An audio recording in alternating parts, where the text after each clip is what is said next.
Hello!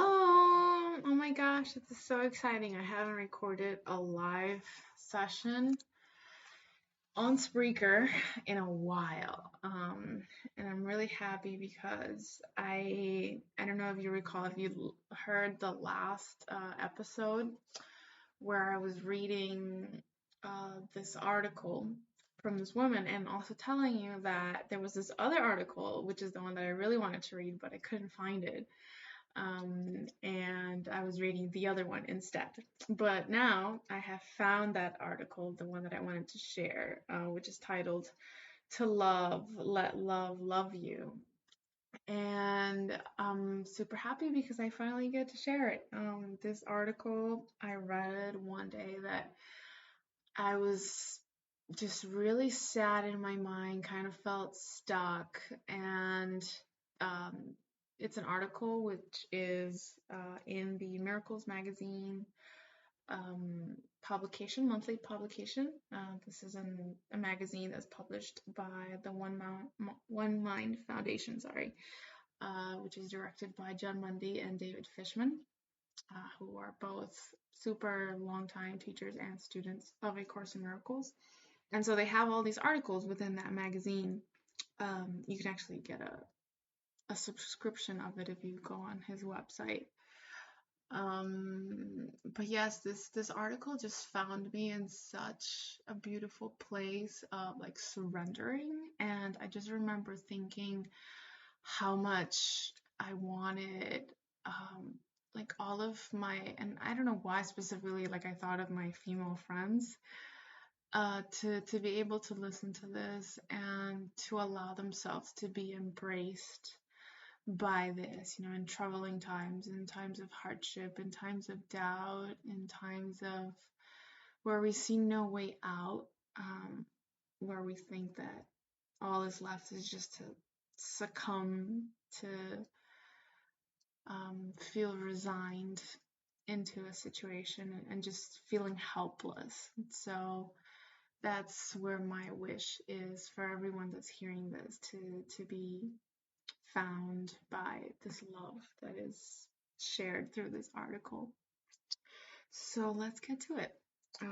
Again, it's called To Love, Let Love Love You, and this is written by Mary Lenihan. Side note, before I start reading this, we are going to have another episode of Friends Talking About Spirituality, and that one is going to be recorded after this one and published very, very soon. So keep tuned in for that one. I can't wait to make another one because I do it with my best friend and my husband.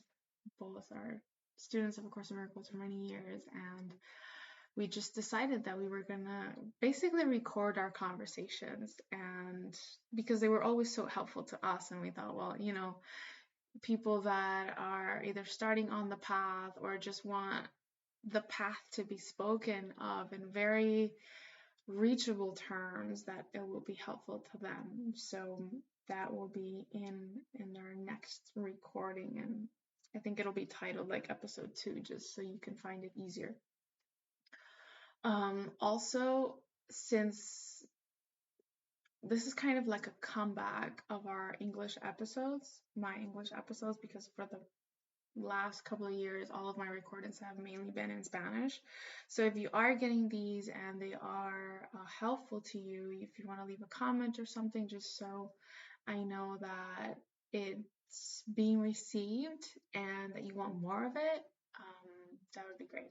So you can get inspired to produce more of these. It's a blessing for me to be able to record these, and I'm sort of like finding my way in English, because again, for the longest time, most of my teaching has been in Spanish, and English is my second language, but a lot of my study of the Course and my spiritual practice is done in English. So being able to share that to a broader community of searchers and seekers and finders is it just holds a very beautiful place in my heart. So All right, let's get to this amazing, amazing, amazing article. So it says, one morning in quiet, I am trying to make peace happen. Then I hear from within, let love love you. I about fall off the sofa as my whole being opens. Oh my gosh. Decades of prayer, meditation, and spiritual practices and studies, and I don't remember ever simply letting love love me? How did I miss this? It's not that all encompassing love isn't already loving me. It's that up to until that point, I hadn't been truly receiving this love. Why is that important? Because not receiving makes a gap that maintains a personal sense of lack, a feeling of not good enough, and the nagging feeling that something isn't quite right. Specifically, who I am is not right. My life is not right. This is shame. Shame is the belief that who I am, my very being, is wrong. This in turn keeps me needing to fight for power and control as an erroneous method to undo the shame. Quite an entangled web the ego weaves, tying us up in knots. One night, lying in bed, praying with all-encompassing love, something was unveiled that I saw had been keeping me in bondage for years. I was shown how shame and guilt had been covering up the true freedom of who I am in love. I saw events and relationships that I experienced throughout my life, of which I have varying levels of awareness, atop different thoughts, emotions, and memories that would come and go like shadow figures.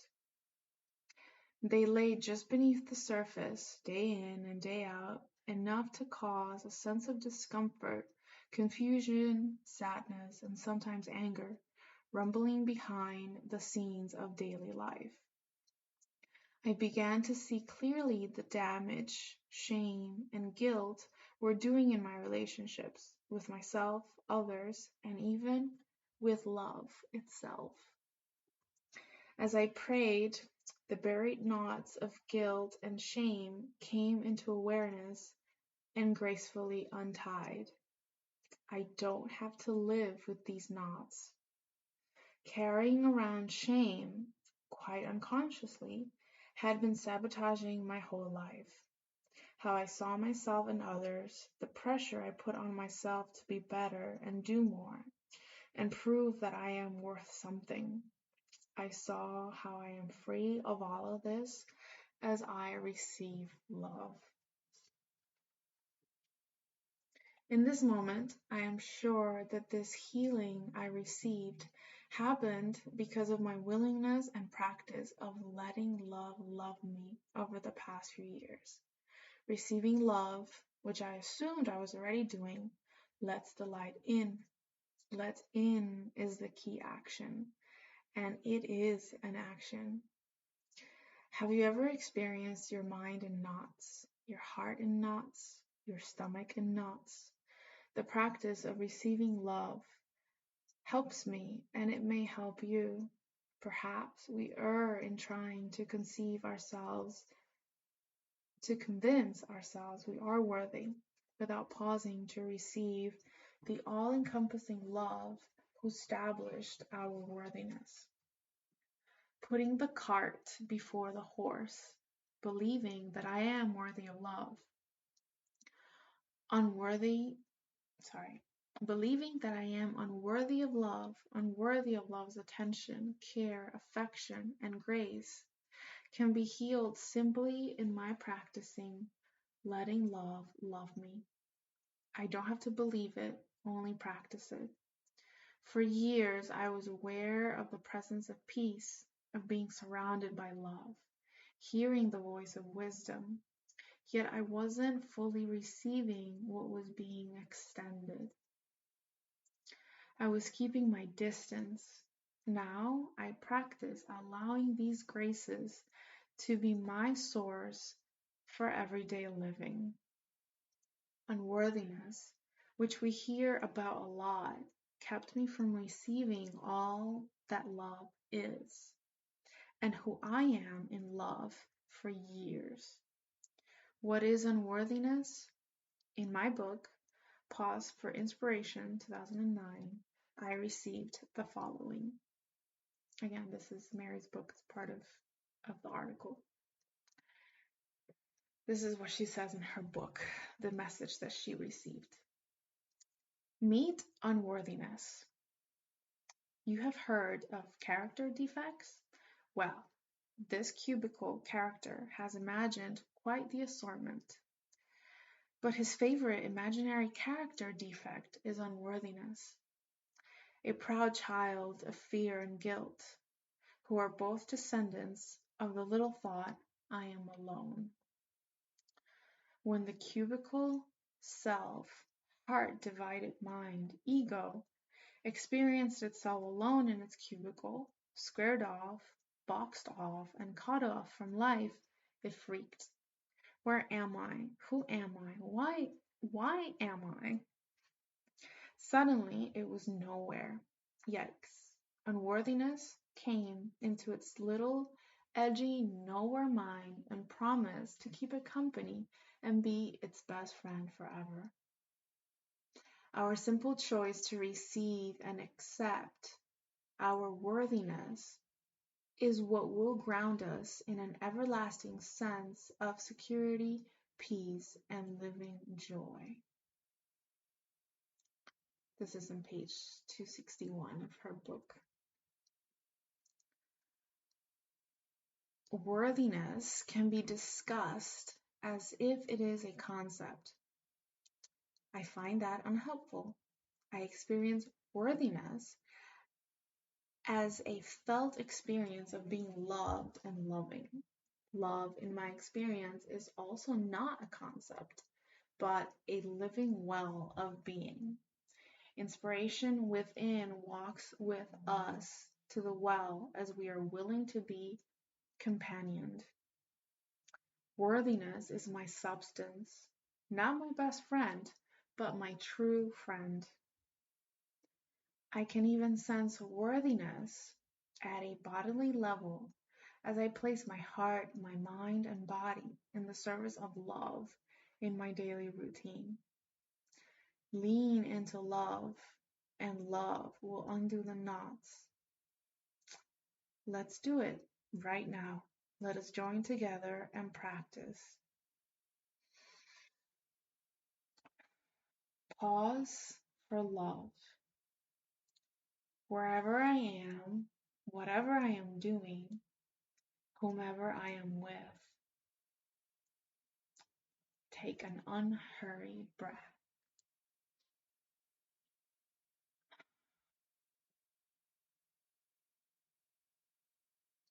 Pause. There is a love that loves me, no matter what, always, unwavering, forever.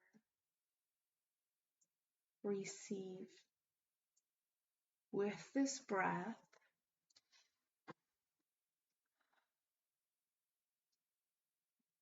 I receive love.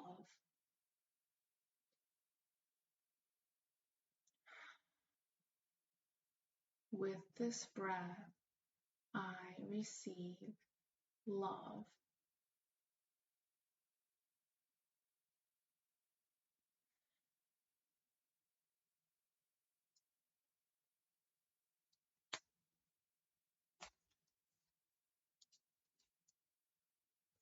With this breath, I let this love love me.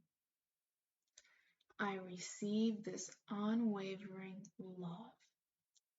I let this love love me.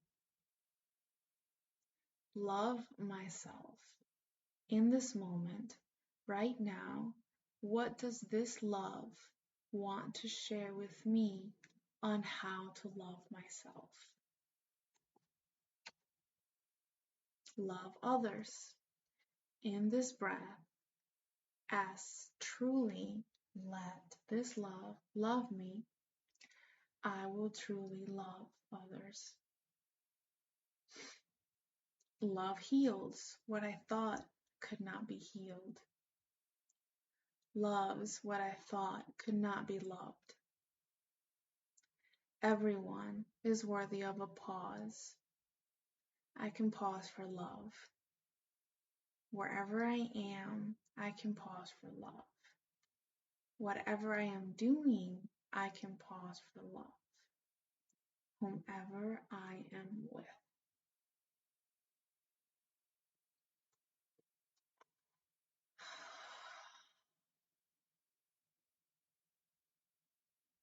What a call to truly make our practice even deeper, to allow that which we open to really envelop us and embrace us and hug us and realize that this everythingness that we're opening ourselves to doesn't stay out there, doesn't stay in a faraway experience, that we can bring it here to us and not as a body that's coming to be blessed, but in the realization that we're so much more than this body. And as we allow that love to penetrate us, which includes our body, we realize that we go way beyond it. And that way beyond, which is what the Course refers to as the mind, as the right mind, is what we are. And that is completely enveloped and enriched, reminded of its richness by this love.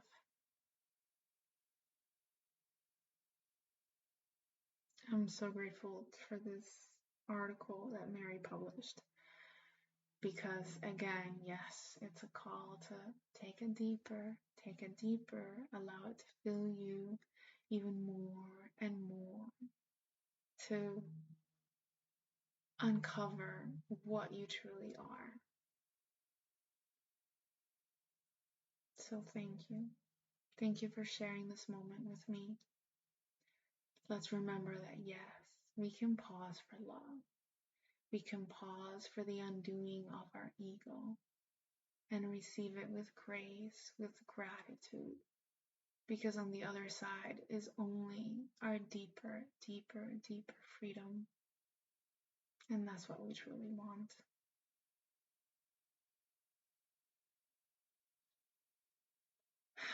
So to love, let love love you.